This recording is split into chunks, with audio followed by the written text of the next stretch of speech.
আজ হয়তো একটা ভুল বলে ফেলছি, মিথ্যা বলে, হতেই পারে, কিন্তু লাগাতার মিশা কথা। কথা বুঝছেননি আমার কথাটা? প্রত্যেক দিন মিশা কথা। প্রতিদিন বুঝি মানুষের সুদ খায়, প্রতিদিন বুঝি ওজনে কম দেয়, প্রতিদিন বুঝি কাস্টমারের ঠকা। এটা কি মুসলমান? এ কেমন ধরনের পাপী?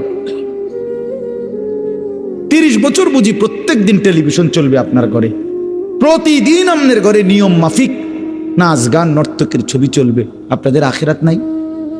আপনার বিবি বাচ্চার আখিরাত নাই? তো এরা মরলে কোথায় যাবে? এদের পরিণতি কি হবে? আর আমি বাবা হিসাবে, অভিভাবক হিসাবে কি দায়িত্ব পালন করলাম?